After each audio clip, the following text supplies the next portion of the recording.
Magandang araw mga kalapatids. For today's video is samahan nyo kung tingnan kung kamusta na ba yung mga kalagayan ng ating mga kalapati. Gusto nyo ko samahan? Let's go! Dito na po tayo sa breeder sections mga kalapatids. Tingnan nga natin kung kamusta na ba yung kalagayan ng isang ibon natin na may one-eyed colt. Ayan po. Ayan po mga kalapatids. Namamaga pa yung mga mata. Front cam natin para maipo natin at makita.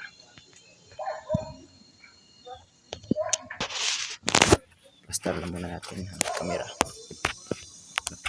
Kunin ko lang siya.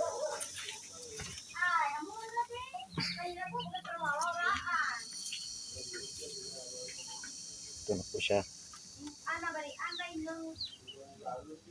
Ayos mo naman yung kanyang mga bagwis.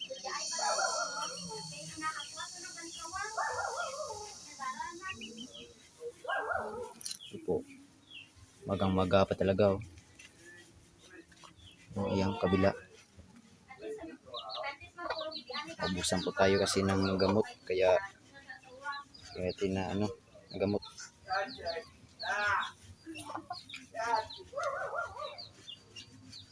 Okay pa naman ang katawan. Mapakpak. Ito lang talaga yung mata niya. Yung mga maga talaga. Ito natin.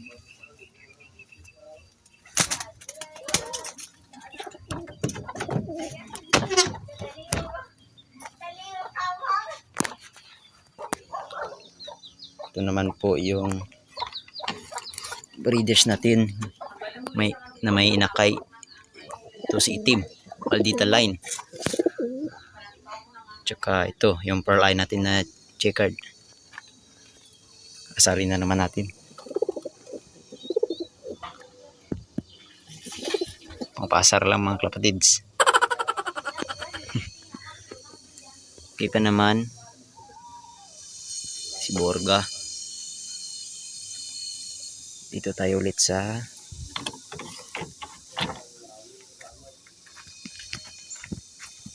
breeders natin ulit.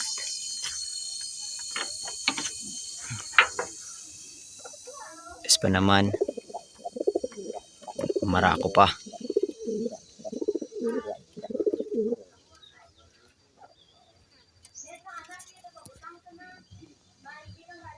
Alam niyo mga kapatid, hindi kasi ako nag-iipo ng mga breeders.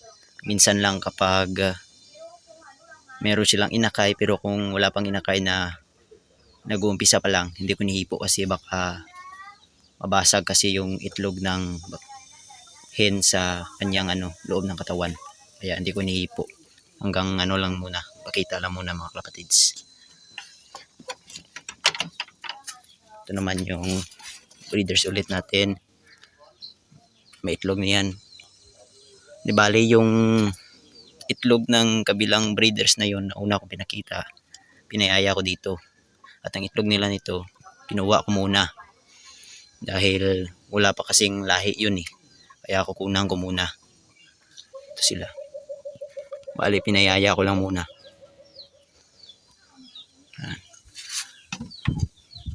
Sara na natin. Tsaka tulit yung breeders na may itlog na malapit ng mapisa yan. Ito sila. Ayos na ayos yung kondisyon. Ganda. Punta naman tayo sa stock at sa pliers.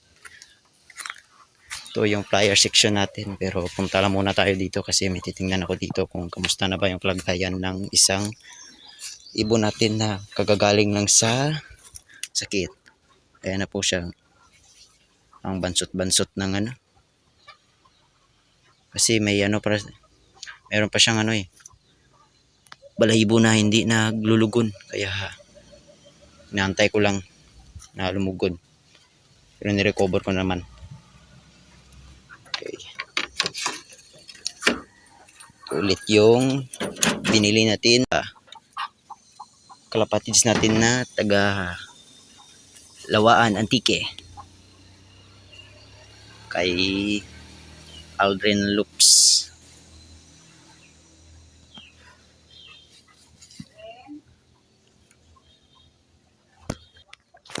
Punta naman tayo sa pliers. Yung pliers natin, simple-simple lang. Yan yung palibot. Ganda ng panahon. Pero baka mamayang hapon uulan din yan. Kaya ito, tingnan nga natin yung mga pliers natin. Uy. Mukhang na ano.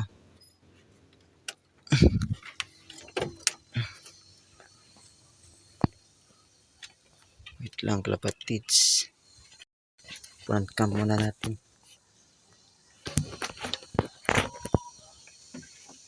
Ayusin ko muna ito.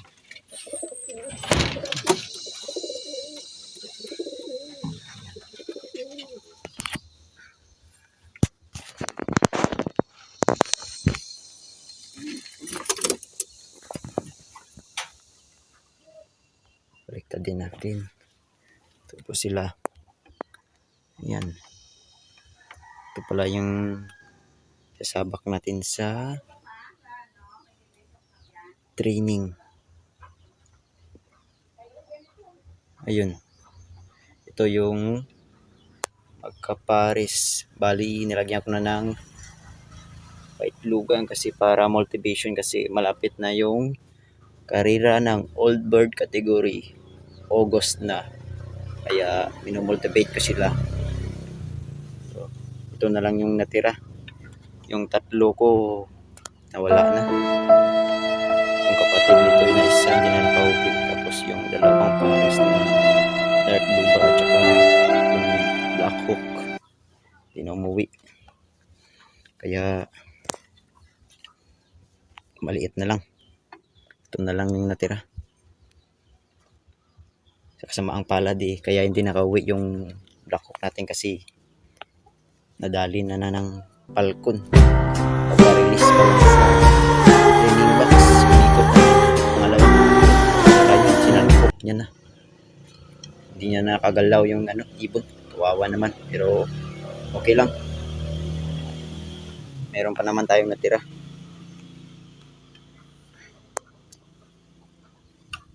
So, yan lang po mga kalapatids. Nalibot ko na po kayo sa buong breeders at saka pliers natin. Konti lang kasi yung ibon natin. Nag-uumpisa pa lang kasi. Bago po ako magpaalam sa vlog ko ngayong mga kalapatids is magsha-shoutout muna tayo sa mga kalapatids natin dyan na malapit lang dito sa atin. Shoutout sa kay RB Javier Lop at saka sa kay shoutout din sa kay Gibbon Slope. Paano mga kalapatids, hanggang dito na lang. Bye bye.